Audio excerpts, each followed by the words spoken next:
बहुत तेज़ी से बढ़ता जा रहा है। इसकी मुझे अच्छी खासी चिंता होती है। डेली 60,000 से ज़्यादा केस देश भर से आते हैं और डेली लगभग 800, 900, 1000 के करीब लोगों की मौत हो रही है देश भर के अंदर। हर सरकार, राज्य सरकारें, केंद्र सरकार अपने अपने तरीके से कोरोना से निपटने के लिए अपने अपने तरीके से काम कर रही हैं।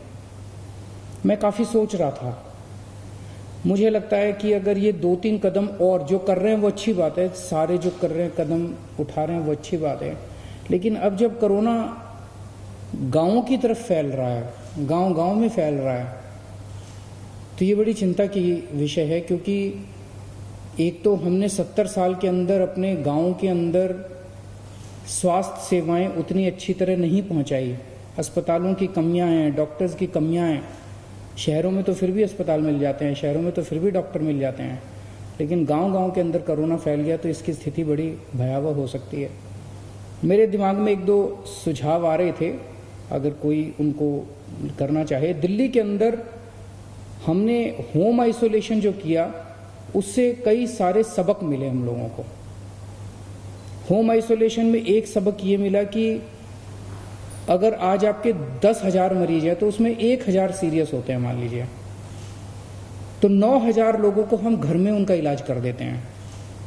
अगर ये 10,000 के 10,000 मरीजों को अस्पताल ले जाते तो सोचो 10,000 बेड्स की जरूरत पड़ती। इतने अस्पताल तो थे नहीं, लेकिन अगर 1,000 मरीजों को ये अस्पताल लेके जाएंगे जो सीरियस हैं और 9,000 का इलाज हम घर में कर देंगे तो मेरे 9,000 बेड बच गए हॉस्पिटल के, इतने बेड खाली हो गए।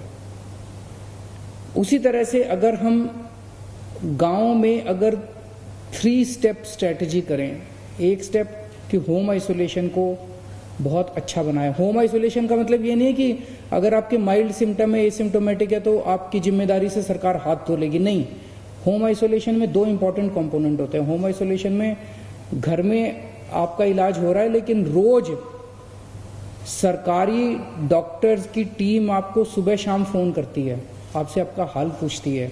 अगर आपको कोई दिक्कत हो तो आपको अस्पताल में शिफ्ट कर दिया जाता है।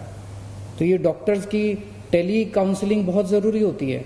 और दूसरा, जितने लोग होम आइसोलेशन में सबको ऑक्सीमीटर दिया जाता है कि अगर वो अपनी ऑक्सीजन नापता रहे, अगर ऑक्सीजन कम हो जाए तो उसको शिफ्ट किया जा सके। तो एक तो होम आइसोलेशन अगर कर दिया जाए तो जितने माइल्ड और एसिम्टोमेटिक है वो सब लोग अपने घर के अंदर उनका इलाज होता रहेगा। दूसरा, अगर हर गांव में सरकारें ऑक्सीमीटर का इंतजाम कर दे और 2-4 सिलेंडर भेज दे, मान लीजिए पंचायत है, पंचायत घर में भेज दे, तो जिन जिन लोगों की ऑक्सीजन कम होगी उनको वहीं पे ऑक्सीजन दे के उनकी जान बचाई जा सकती है।